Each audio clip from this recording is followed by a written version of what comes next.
My name is Stanton T. Friedman, F-R-I-E-D-M-A-N. I'm a nuclear physicist, lecturer, author, a few other things. I've been into UFOs since 1958. I've been lecturing since 1967. Spoken at more than 600 colleges, 100 professional groups in all 50 states, 9 provinces, 14 other countries. My usual lecture is flying saucers are real! Exclamation point. By that I mean I'm convinced after studies since 1958 that the evidence is overwhelming that planet Earth is being visited by intelligently controlled extraterrestrial spacecraft. In other words, some UFOs are alien spacecraft. Most are not. I don't care about those. Welcome to IF, videos on history and mystery. Hit that subscribe button and ring that bell so you never miss a video again. My name is Stanton Friedman. I was trained as a nuclear physicist, spent 14 years in industry for little companies like General Electric, Westinghouse, General Motors, working on a variety of far-out advanced nuclear and space system development programs. It was great while it lasted, but these were 3 years here, 3 years there, 3 years someplace else. I read a book in 1958, Captain Edward Ruppelt's book about flying saucers. He had been head of Project Blue Book for the Air Force in the early 50s. And the book intrigued me, and I shared it with a neighbor who was 10 years older than I and a good engineer, and he was more impressed than I was, and that impressed me. So I got hooked. It was intriguing. And because I was working on far-out things, nuclear rockets, fission rockets, nuclear airplanes, fusion rockets, whatever, the technology aspect particularly seemed intriguing to me because I was working on far-out stuff myself, so saucers must be far-out too. And the epiphany, a special moment came in the early 1960s when I was at the University of California, Berkeley Library. I had read 10 books about UFOs. And suddenly I was confronted with the largest study ever done for the Air Force, which hadn't been mentioned in any of these books. This Project Blue Book, Special Report number 14. And I was in data heaven. Charts, tables, graphs, maps, wow! And also, another aspect of this report was that it included the press release that the Air Force issued in 1955 when this study was completed. And I was shocked because there was the Secretary of the Air Force, Donald Quarles, lying through his teeth about the results of the study. I don't like being lied to, especially by somebody at that level. He said, on the basis of this study, we believe that no objects such as those popularly described as flying saucers have overflown the United States. Even the unknown 3% could have been identified as conventional phenomena or illusions if more complete observation had been available. It's clear we're dealing with a cosmic Watergate. Well, I had the report. It was a total lie. The unknowns were 21.5%. That's a long way from 3%, and they were completely separate from the 9.3% listed as insufficient information. So it was wrong on both counts. And they had quality evaluation. It turns out the better the quality of the sighting, the more likely to be unexplainable, which is what you'd expect if there was something real. And so I became determined to get to the bottom of this. I don't like being lied to.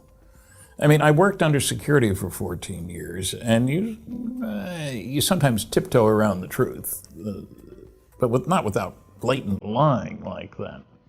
Second, the better the quality of the sighting, the more likely to be unidentified, which is what you'd expect if they were real. Third, they were completely separate from the 9.3% that were listed as insufficient information. You often get people saying, well, the only reason they couldn't identify there wasn't enough data. If there wasn't enough data, that went over in this box. They also asked an obvious question. After you look through enough of these cases, a question that is pretty obvious. Is there really any difference between the unknowns, these exciting ones, and the knowns? So I joined APRO and NICAP, the big UFO groups, and joined a group of people when I was working for Westinghouse on nuclear rockets.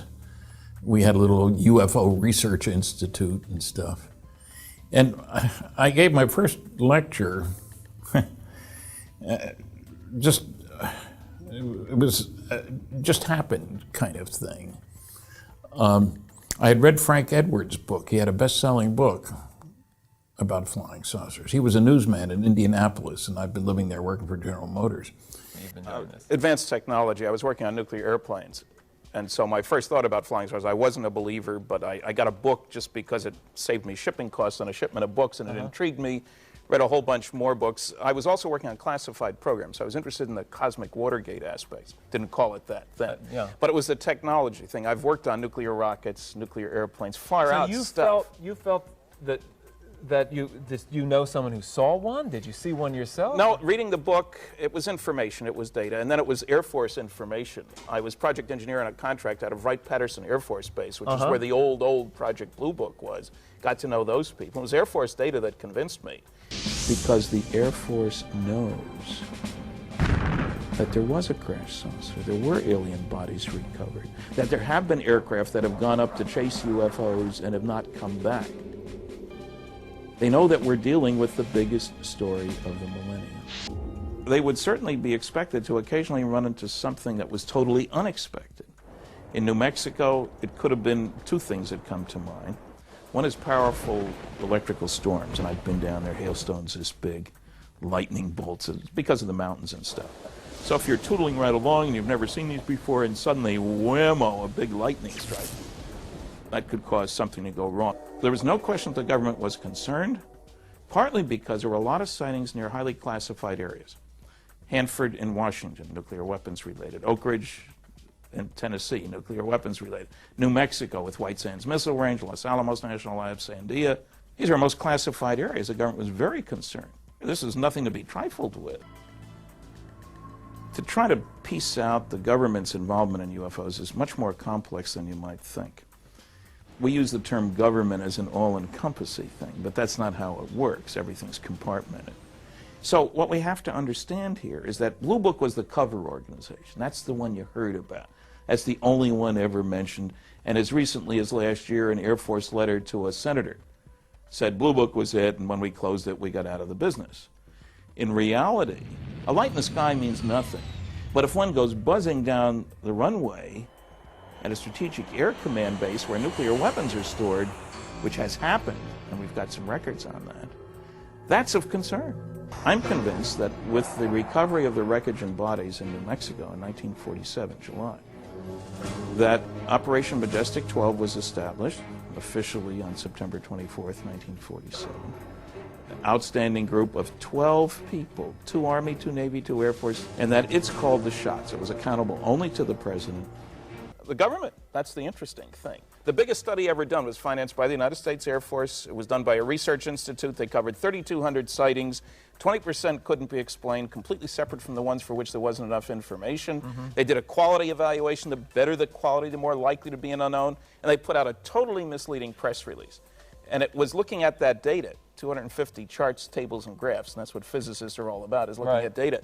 And looking at the press release and saying, hey, wait a minute, these don't compute. So I've spent a great deal of time in the last 10 years anyway, going to places like the National Archives, Library of Congress, the Truman Library, the Eisenhower Library. Has the Freedom of Information Act helped you in your Yes, quest? it's helped. Sometimes it's rather frustrating. I mean, we've gotten over 5,000 pages of stuff from a whole slew of agencies, the FBI, the CIA, and so forth, that they had said they had nothing, and then, oh, look what we found. One of the things that's been interesting is trying to look at the planet Earth, our wonderful home, the way aliens would look at it. How do we look to them? And it's not a pretty picture. I mean, let's face it, World War II, we killed 50 million people. Our own kind. These aren't aliens we killed, these are Earthlings. We destroyed 1,700 cities. Even this year, we're spending $1 trillion on things military.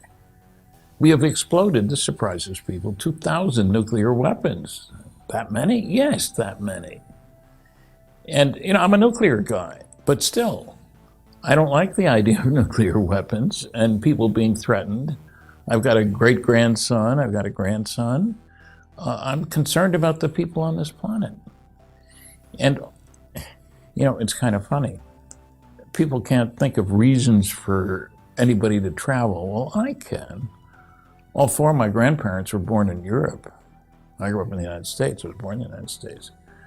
But migration, colonization, they're a big part of what happens on this planet. I mean, Las Vegas, there weren't many people living there 150 years ago, I don't think you'd say. So I found this a fascinating opportunity to find out about something important. For example, I'm the original civilian investigator of the Roswell Incident. And it came about because I was lecturing. I'm supposed to do 2 lectures at a television station, or 2 interviews at a television station in Baton Rouge, Louisiana, speaking that night at Louisiana State University. And I did the first 2, and the third reporter was nowhere to be found. This is back in 1978. The station manager is talking to me, he's giving me coffee, he's looking at his watch, he knows I have things to do, and so does he. Out of the blue, he says, the guy you ought to talk to is Jesse Marcel. Brilliant investigator that I am, I said, what's special about him? Who's he? His next sentence changed my life. He said, he handled wreckage of one of those saucers you're interested in when he was in the military. What? Where'd that come from? There wasn't anybody around. He wasn't making a joke. He was quite serious. What do you know about him? He lives in Houma. I didn't know where Houma, Louisiana was. I was there later to see Jesse. But anyway, everything went well that day, because the reporter showed up finally. The next day, I was at the airport early, and I called information. That's what we use before you use computers to get all your numbers. Got a number for Jesse, called him, he told me his story. And that was the beginning, that was 1978. So that's what, 38 years or 39 years ago. I've been on the case ever since. But that was a very important case to me and to the world, I think.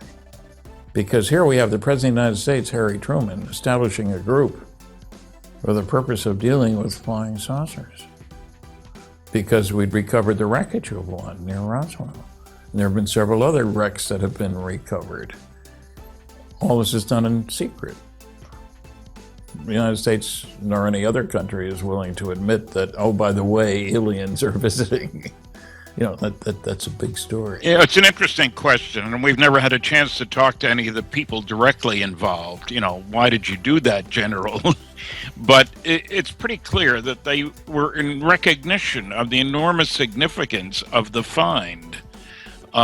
Here we have the most elite military group in the world, the group at the 509th Bomb Wing in Roswell. And I say that, many people may not realize it, but they were the guys who dropped the atomic bombs on Japan, both of them. 2 atomic bombs later tested at Operation Crossroads in 1946.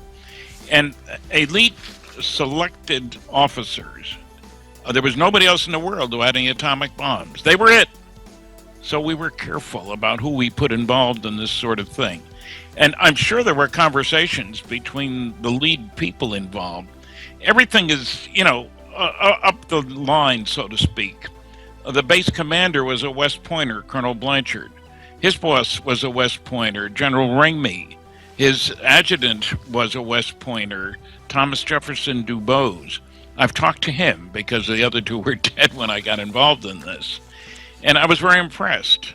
These are top-notch people, not people with nothing else to do but make up stories. Well, but let's talk about the fact that there's some evidence here, because Lieutenant Walter Haut of the U.S. Navy was convinced that he had personally observed a craft.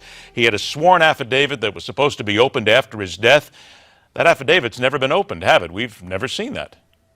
Well, yes, there is a report in Witness to Roswell by Don Schmidt and another individual.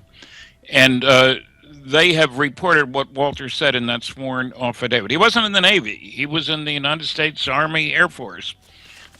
He was the base public information officer, but also a World War II bombardier.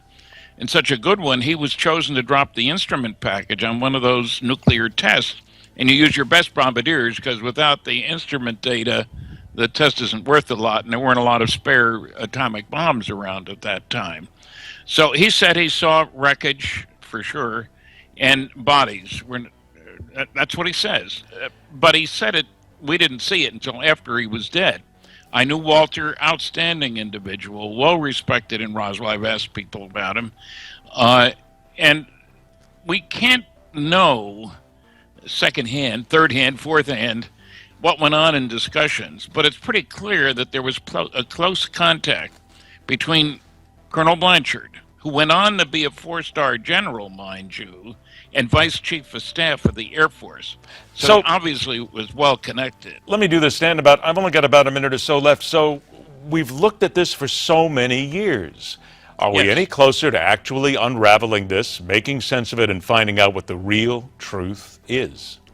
Well, there's no question that the real truth is that the United States Army Air Force recovered a crashed flying saucer, recovered alien bodies, and it's covered them up very successfully since that time. It's one of the biggest stories in the millennium, and it's not surprising. Many other important stories have been covered up for very long times.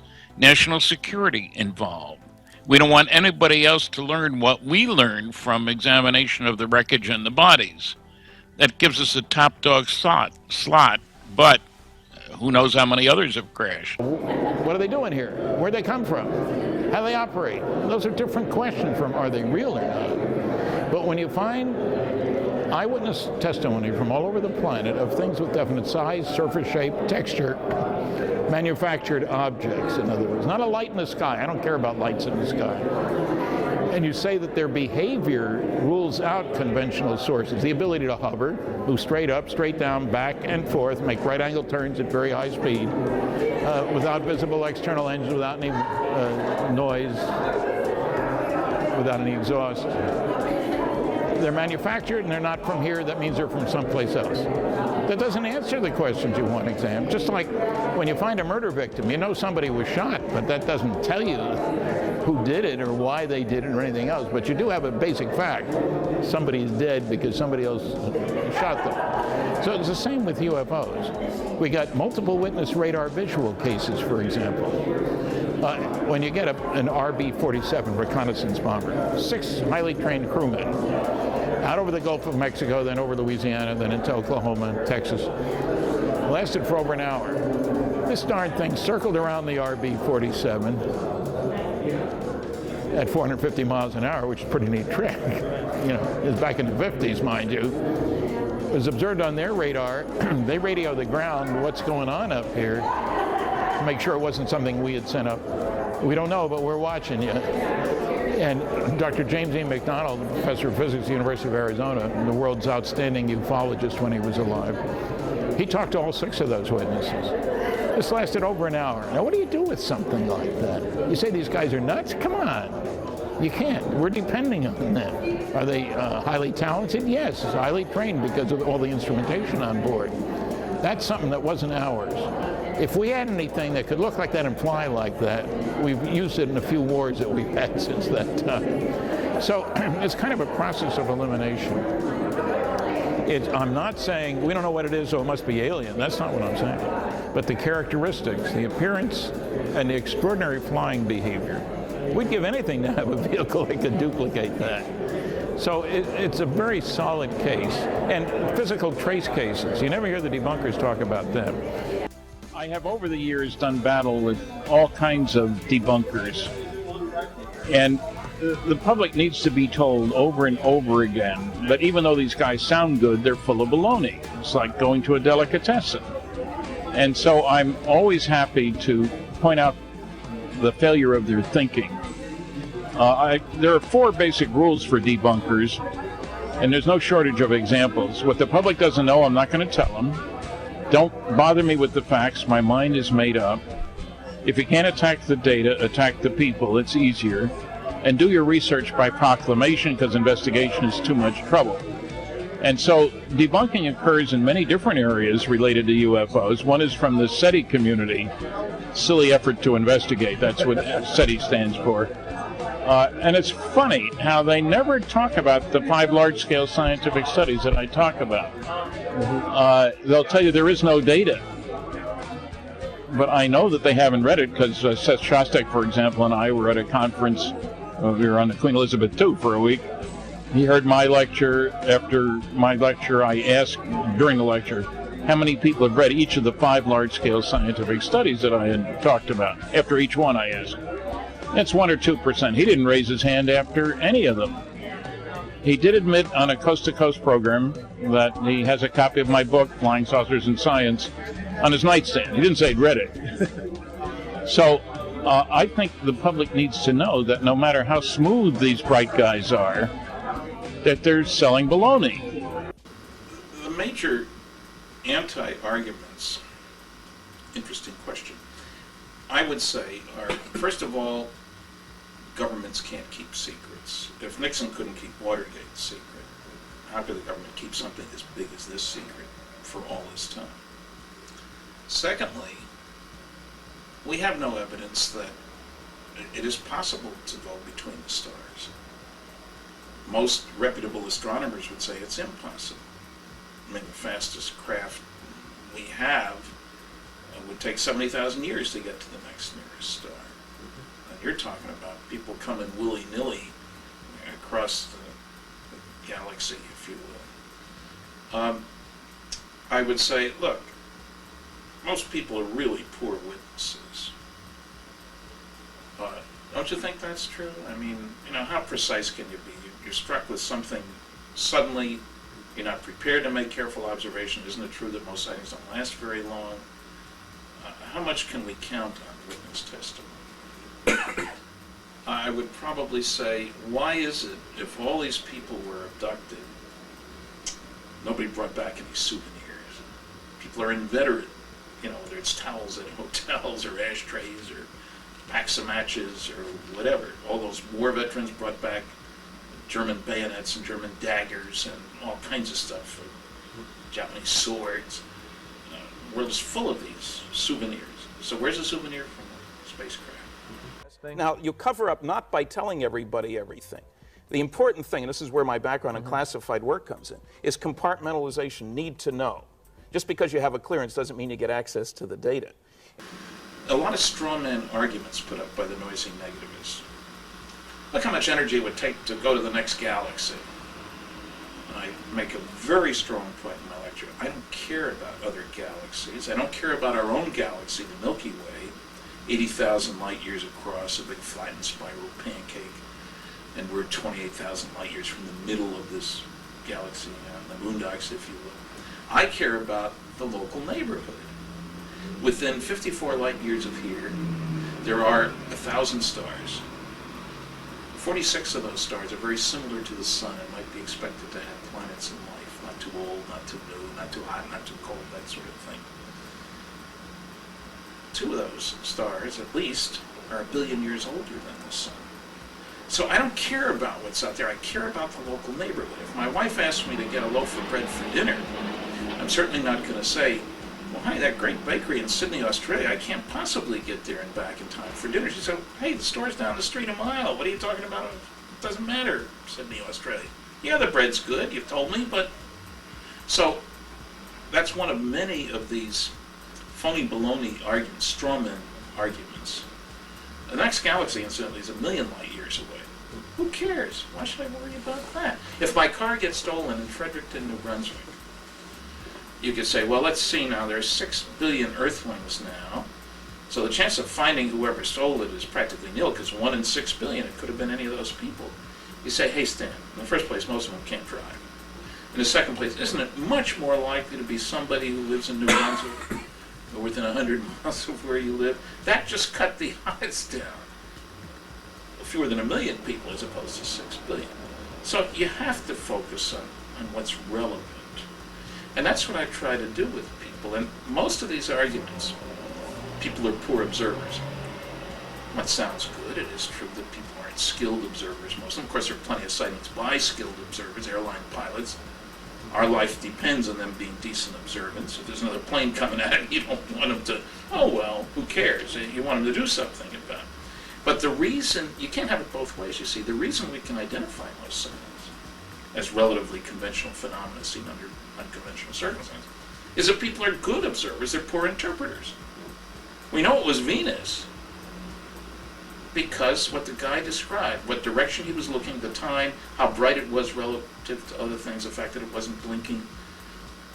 I go to the book and I say, gee, that was Venus. And if it wasn't, where the heck was Venus at that time? You know, we can identify most things because the observations are good. I think it's time for the media to do their job.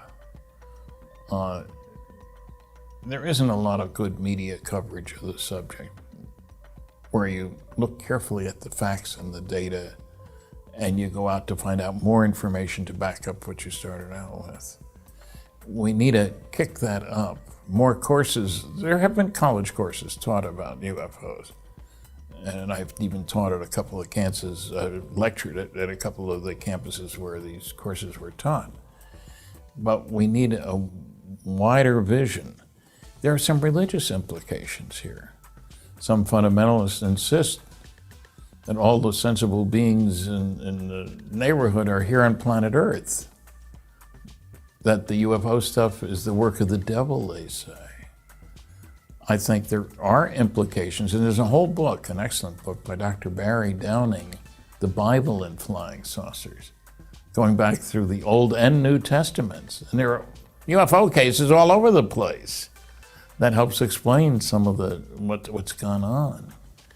And so there's a lot of work to be done to move forward in a new direction, to gather more evidence, to get people aware of the evidence that we do have. So that's part of what I try to do, is to get people excited about, hey, maybe we can find out some more. And what you find, incidentally, is that some of the best cases are the ones that aren't reported. The former military guys and stuff like that, because they're afraid of running afoul of security and being punished. Penalties for breaking security are stiff. Long imprisonment, high fines, stuff like that. These guys are going to shut up unless there's a special situation in which they're willing to talk. So ufology is not in a great state. On the other hand, it's better than it was. If you look at meetings like this one here, there's some good papers by some good people presenting solid information. The MUFON conferences often have that. And so we're moving in the right direction, but we got a long way to go. I think within the next 10 years or so, there'll be some serious positive developments, partly because our attitude about life in outer space has changed. You no longer thought of as some kind of a nut if you think there's life out there. It's pretty widespread, and what I hear very often is, surely we're not the only ones. God would not do that. It's kind of the attitude. And that's a good thing. Now, there's an old saying that new ideas come to be accepted, not because their opponents come to believe in them, but because their opponents die and a new generation grows up that's accustomed to them. So I think that's happening with UFOs. And I'm glad. Well, I'd like to say that we need to spend some time thinking about what does it mean to us, me, my family, my greater family, that we're not alone in the universe. What will it mean for my great-grandson? What can we do to make the world a better place in which our efforts can be spent to improve instead of to kill? This sounds like a stupid question. Well, of course it's more important to improve than it is to kill. We haven't been acting that way. Just look at the budgets for all the countries on this planet. So I'm still an optimist. I mean, I'm going to be 83 in my next birthday, and I'm still hopeful that man will learn to do better, to be concerned about the larger picture of where we fit in the scheme of things, and to get rid of our big ego about we're it. Whatever we do is the only important thing that can be done. I'm sorry, I don't buy that for a minute.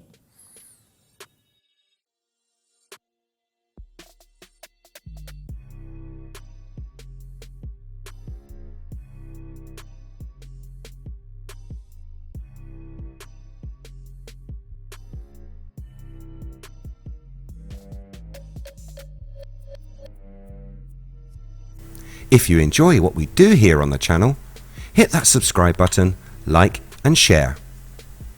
You can catch the latest by searching We Are If. Thanks so much for watching. See you next time.